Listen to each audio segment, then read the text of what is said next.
Olá, meu nome é Eduardo Starosta e esse é o canal Fora de Curva. Gente, hoje 30 de junho, estamos fechando o mês. Ontem, depois de muito tempo, eu consegui obter uma meta de tempo de duração do vídeo. Foram 10 minutos cravados e eu quero ver se mantenho entre 10 e 12 minutos os nossos vídeos aqui do Fora de Curva, que pelo jeito e até pelas próprias recomendações do YouTube, é o tempo mais adequado para esse tipo de canal que trata de notícias, trata de conjuntura e também de futuro. Mas hoje não é muito de futuro, vamos falar de passado recente. Saiu finalmente a taxa de desemprego do Brasil em maio. E os resultados foram realmente muito bons, como nós havíamos antecipado no Fora de Curva da última terça-feira, em função de os dados da CAGED que saíram na terça-feira mostrarem claramente uma empregabilidade, um nível de contratações, um saldo positivo muito maior do que o esperado. Então, podemos festejar que a taxa de desocupação do Brasil, como diz o IBGE, e todos nós conhecemos isso como desemprego, simplesmente caiu para 9,8%, caiu do patamar de 2 dígitos depois de muitos anos. A última vez que estava abaixo de 10% já era no longínquo 2015, ou seja, 7 anos atrás. Então, temos sim que comemorar. O resultado é muito bom, mostra que a vitalidade da economia brasileira continua, apesar da Selic a 13,25%, mas muito provavelmente esse dado está sendo bastante reforçado pela retomada do setor de serviços.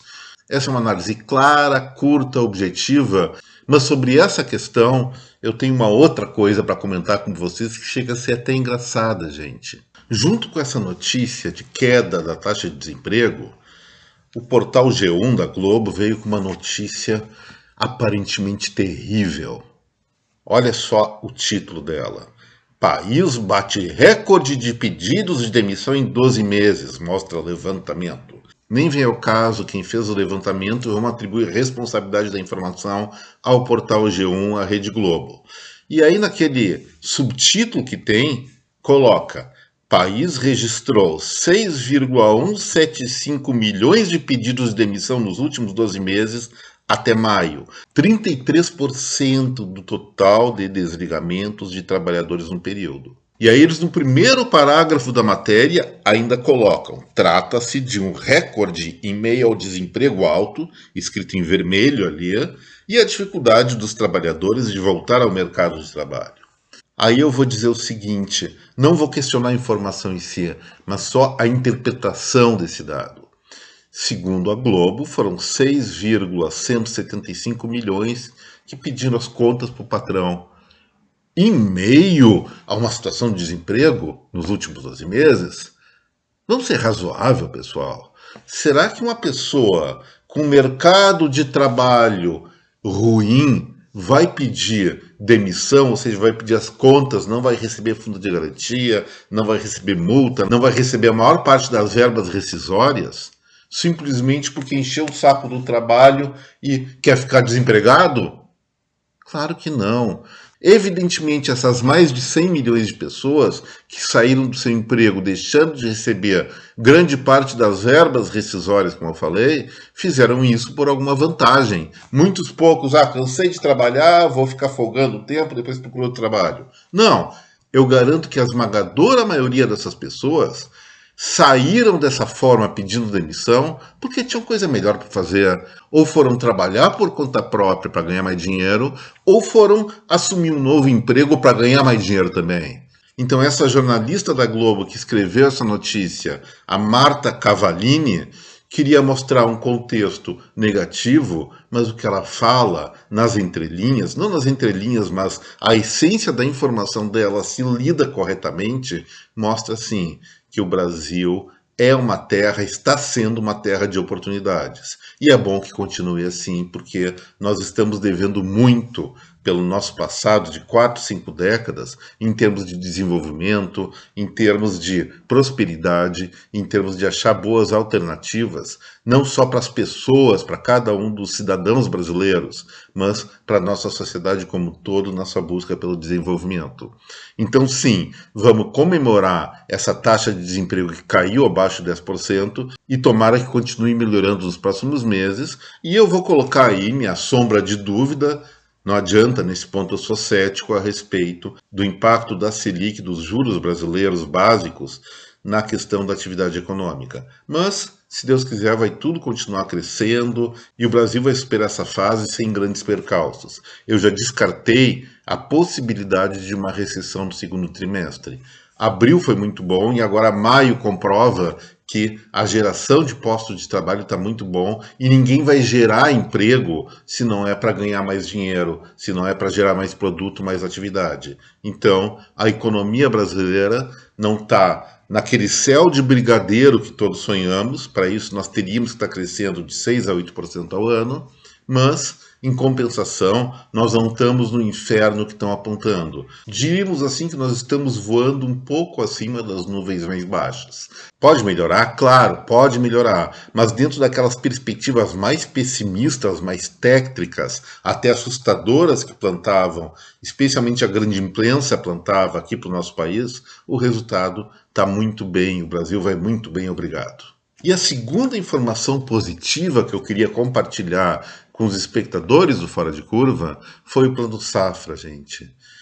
Foi anunciado uma linha total para a próxima safra de 340,8 bilhões, um crescimento de 36% frente ao plano do ano passado. Eu não sei se esse número aí já está deflacionado, mas se não tiver deflacionado, em termos reais é pelo menos 23% a mais do que o ano passado, descontado a inflação.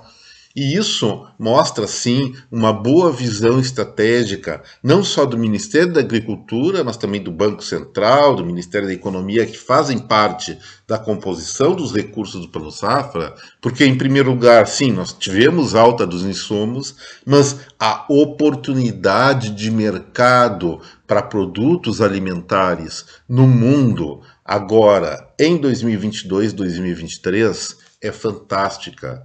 A tendência é que as principais commodities, os principais produtos da agricultura e da pecuária continuem com preço elevado, dadas as dificuldades de abastecimento que nós estamos vendo ao redor do mundo, não só em função da guerra entre Rússia e Ucrânia, mas também em função do medo dos países ficarem desabastecidos por conta das tensões globais, de uma reviravolta na pandemia e vários outros fatores. Mas uma coisa importante para comentar nesse ponto, o mérito que a gente tem que apontar nesse ponto é o seguinte: alguns meses atrás chegou algumas dezenas de navios russos e bielorrussos aqui no Brasil carregados de fertilizantes. E isso foi aquele contato do nosso Itamaraty e do presidente Jair Bolsonaro algumas semanas, alguns dias antes da guerra com a Ucrânia. Não estou defendendo a Rússia, mas estou defendendo sim a agilidade, ou melhor, a visão de oportunidade em favor do Brasil de negociar fertilizantes antes que uma situação que já era mais ou menos prevista se agravasse. Dessa forma, parabéns ao Itamaraty, parabéns aos responsáveis institucionais pelo comércio exterior brasileiro e vou dar parabéns sim ao nosso governo federal que tem a mão do Ministério da Agricultura e da Presidência da República nesse fechamento de contrato de importação de fertilizantes necessários para bombar ainda mais a agricultura brasileira na safra 2022-2023. E uma outra questão muito importante que eu até havia antecipado no Fora de Curva de segunda-feira, no que vem por aí, foi o aumento também dos recursos destinados à agricultura familiar. Os recursos da Pronaf, que é para o pequeno agricultor familiar, eles aumentaram de um ano para outro, de 2021 para 2022, 36%. É um crédito total disponibilizado de 53,6 bilhões de reais a uma taxa de juros de 5% ao ano para a produção de alimentos e 6% para os demais produtos. Isso aí cai como uma luva, gente. Vamos lembrar que a inflação no primeiro trimestre do ano, aqui no Brasil, bombada pelos alimentos, não foi por conta das commodities internacionais, e sim por uma falta de oferta no mercado interno causado por estiagem aqui no sul e muita água, muita chuva, especialmente no sudeste, incluindo aí também Paraná. Então é importante aumentar a segurança alimentar brasileira de hortifrutis granjeiros, que vai dar a maior parte da vitamina e até das proteínas que nós consumimos aqui no país, e isso se faz, sim, fortalecendo a agricultura familiar. E no Pronamp, que financia as médias propriedades, o recurso disponibilizado foi de 243 bilhões. A taxa de juros é um pouco mais salgada, mas esse pessoal tem mais condições de pagar. É de 12% ao ano, abaixo, portanto, ainda da Selic de 13,25%. Na minha opinião, o Plano Safra 2022, que vai ter seus resultados finais em 2023, vai impulsionar muito favoravelmente a geração de riqueza do Brasil nesse ano e início do ano que vem, especialmente naquelas cidades de menor porte, onde o setor de indústria, especialmente comércio e serviços, não está tão desenvolvido ainda. É dinheiro na mão dos pequenos municípios e isso tem poder de multiplicação enorme, gente. Mais uma vez, uma informação a ser comemorada. E olha só uma coisa que o Fora de Curva acertou praticamente na mosca. Questão do seguro-desemprego nos Estados Unidos. Por que isso é importante? É um indicador antecedente do desemprego total dos Estados Unidos. E os pedidos de seguro-desemprego nos Estados Unidos registrados na semana passada ficaram em 231 mil. É praticamente o mesmo que foi registrado no período anterior, 229 mil. E junto com isso, uma inflação de maio que ficou em 0,3%, alta para os padrões norte-americanos ainda, mas inferior ao que esperava. O que mostra isso? Que a economia norte-americana ainda continua com elevado nível de atividade. Baixo seguro-desemprego e inflação mesmo abaixo do esperado, mas alta ainda, para os padrões deles, vamos repetir isso, significa o quê? Muito consumo, muito emprego disponível. E isso mostra que a economia dos Estados Unidos ainda está bombando, está com bom nível de atividade. Existe algumas fofocas a respeito de que os fretes lá caíram muito em função de uma perspectiva recessiva, mas eu vou chamar a atenção de uma coisa para vocês. Assistam programas de caminhoneiro lá nos Estados Unidos. Pode ser o Paulo Landim, pode ser o Mivardi, vale a pena. Primeiro porque é engraçado e divertido. Segundo porque a gente aprende a observar os hábitos de pessoas de outros países à luz de um olhar brasileiro. Mas como economista, um cabeça de planilha, eu fico vendo eles reclamarem eventualmente ou elogiarem também a questão dos fretes. Aí eu vi o Mivardi do canal Presta Atenção falar uma coisa genial.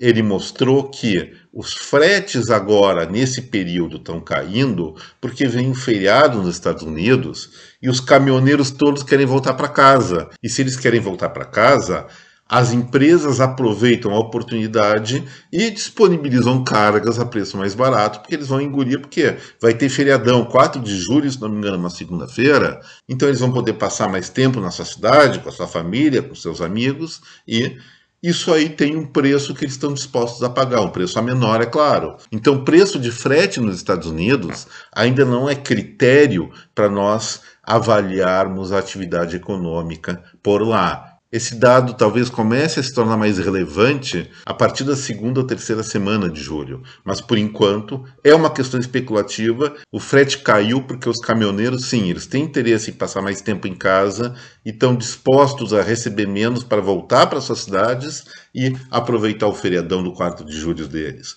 E aí um bom feriado ao Mivardi, que eu assisto quase sempre, Paulo Landim também. Eu repito, eu recomendo que vocês assistam eventualmente pelo menos esses vídeos, acima de tudo porque é muito divertido e irreverente. E agora, uma coisa que eu ia falar no Fora de Curva de ontem, mas deixei para hoje. Eu vou comentar sobre ursadas. Ainda bem que esses bichos, pelo que eu saiba, só tem zoológico aqui no Brasil, pelo menos na região sul-sudeste. Lá no norte pode aparecer qualquer surpresa na floresta amazônica, mas eu acho que eu nunca ouvi falar de urso por lá. E esses bichos, apesar de serem muito desengonçados, são, em primeiro lugar, muito espertos, inteligentes e agressivos, muitas vezes. E a população da América do Norte, especialmente Estados Unidos e Canadá, tem muita encrenca com esse tipo de bicho, minha gente. Lá nos Estados Unidos, uma moça chamada Shannon Davis voltou do trabalho louca para tirar aquelas roupas mais pesadas, relaxar, eventualmente tomar uma cervejinha, comer um salgadinho na frente da TV, hábito norte-americano. Mas ela achou, chegando na casa dela, uma coisa meio suspeita. Ela viu uma sombra na janela, opa, a sombra na janela e se mexendo. Eu moro sozinha. Ou é assaltante, ou alguma coisa entrou na minha casa. Ou será um fantasma? Não, não era nem assaltante, nem fantasma. Era um ursão muito grande que estava lá papando os docinhos que ela tinha deixado na cozinha. E aí ela, apavorada, chamou um vizinho e os dois conseguiram espantar o ursinho que estava lá, o ursão. Na verdade, o prejuízo foi muito pequeno, ele só pegou as comidas que estavam mais expostas e deve ter tirado uma sonequinha ou duas lá na casa da moça. Aí ela voltou para casa, se lembrou de não deixar mais a janela aberta para esses ursolinos, esses Zé Colmeias entrarem lá e deve estar muito feliz comentando com os amigos, com as amigas, a aventura que ela teve por ter a casa invadida por um grande urso. Mas no Canadá a coisa é um pouquinho diferente, pessoal. Os ursos não têm uma vida tão tranquila assim. Eu aposto que o Zé Comey, esse urso dos Estados Unidos, deve ter telefonado para os primos dele lá no Canadá e dito mais ou menos assim: olha, turma, as casas estão abertas, pode entrar que tem uns docinhos bons por lá. Vamos fazer a festa. E um urso canadense deve ter recebido essa mensagem cifrada, não sei se em código de Morse ou código ursal dos ursos, e foi invadir uma casa. Ele não esperava que a casa estivesse protegida por um animal enorme de uns 3 ou 4 quilos. Era um gatinho de 2 anos que simplesmente arqueou as costas e foi encarar o urso velho. E o urso velho, covardão, esse aí, se borrou todo pro gatinho e deu no pé.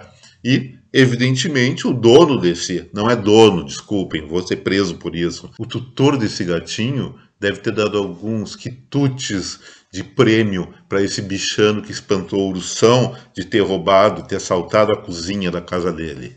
Então aí, segundo moral da história, o primeiro moral é não deixe a janela aberta para não entrar urso. Aqui em Porto Alegre é muito mosquito, de vez em quando um morceguinho ou outro. Mas a segunda moral da história é a seguinte: se você quer deixar a janela aberta, então contrate um gato para proteger a sua casa, ponto final. E com isso, gente, o Fora de Curva de hoje fica por aqui. Espero que você tenha gostado desse vídeo. Se gostou, não esqueça, botão no like, compartilhe esse material na sua rede de contatos e se inscreva aqui no nosso canal. Muito obrigado pela atenção, até breve, um forte abraço em cada um de vocês, tchau!